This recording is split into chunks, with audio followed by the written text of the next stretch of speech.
I'd like to talk about our exercises and take advantage of this board for the presentation.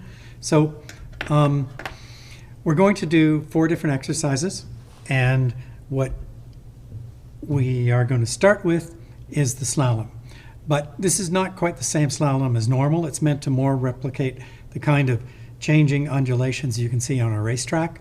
So instead of being even spacing, as you can see here, these red dots marking the cones, it's a variable length spacing. So we're going to start out running it in the increasing spacing direction, which is the easier route to do it. And what we're going to want you to do is pick your car up to a speed, and then try and carry that speed as a constant throughout the track as you go. And the first time around, we want you to be focused on carrying a constant speed. Probably the second time around too. You should have many chances to go through this slalom because there's only 5 cars in a run group. So that should give you the chance to do this a few times. Try and pick a speed and see if you can maintain it.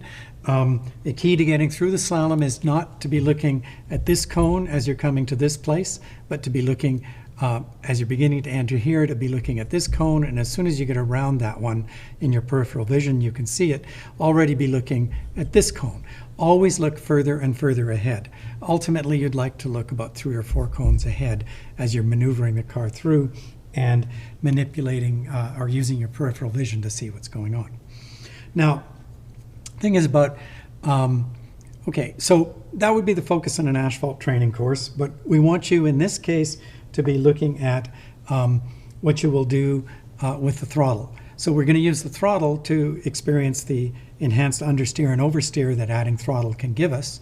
And so you're going to be sawing on and off the throttle, up and a little bit down and up and a little bit down as you go through to pitch the car and help it turn in, lift a little bit, transfer weight as you're about to do the turn in, get on the throttle a bit to kick the back end out as you're about to go past the next corner, and use that to develop your speed. And then also you'll be going from the closely spaced cones to the widely spaced cones, so increase your speed as you go through. The first few times through, we're asking you not to do that. Hold a constant speed and just use your steering to control what's going on. But after you get the hang of that, we want you to switch to increasing your speeds so that you come through this and carry more and more speed and are using the throttle to saw your way through and around the corners by transferring the weight and give you a feeling for the transfer of weight. Also, always important to look further ahead when you're doing this exercise. Now then we're going to run the slalom. You'll do that for your 20 minutes at that exercise station the first time around. An hour and 20 minutes or so later, you're going to come back to this station again. And so we're going to now run this in the decreasing spacing direction, which makes it a much more difficult exercise because you have to begin to judge, when am I going to give something up? How much speed am I going to give up as I know that it's getting more difficult?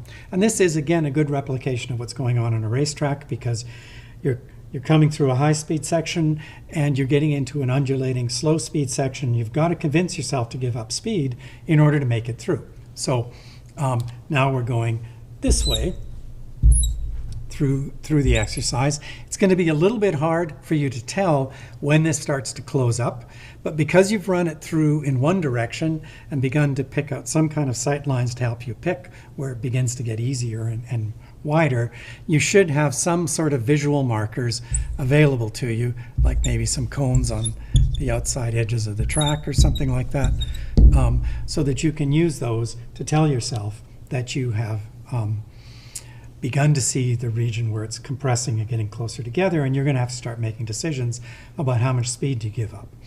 Again, try and run it the first time through. Well, you probably won't be able to do it at a constant speed, but try and pick a fairly slow speed at the beginning and carry it all the way through a couple of times, and then play with the throttle as you go through the whole exercise. You may also play with the brake in going through it in this direction, but frankly, if you end up really needing the brake, you'll have lost it. You'll be missing the cones and sliding off down the track. Well, maybe you'll be hitting them, but you won't be carrying the shape that we're targeting. So this is meant to give you a sense of judgment, a sense of the way to transfer weight on the car to get it to help move through the cones. You'll also get a sense of what the side-to-side lateral force is, which is very low, but try and feel it so you get an understanding of it. And that's our slalom exercise. Okay, so then our next, well, I don't know what order you personally will end up going through them in, but you'll go through them in some order. One of the other exercises starts as a slalom, but ends in a break and avoidance exercise. So kind of ruins all the magic, doesn't it, when I erase the board? Okay, so in this case, we've got our cones that were starting out evenly spaced, and we'll leave them evenly spaced. And then we'll create a break and avoidance box. So this is the break and avoidance exercise. And I'll just write avoid. And so you're going to, in this case, we want you to do a slalom at a fixed speed. And these will be reasonably closely spaced so your speeds don't get too high. And then there's going to be a person standing here, a brave person, I have to say, who will have maybe a flag in their hand that they will wave and point in one direction or the other, either this way or this way. And that will tell you that you've found an obstacle that you have to slow down for and then miss. And so, for instance, if they point in the upwards direction there, then as you come around this cone, you'll know, okay, I've got to go that way. So anywhere along the slalom, they may show that directional change. If you don't see the directional change, that means you weren't looking far enough ahead. So a core part of this exercise is to train you to look as far ahead of you as you can.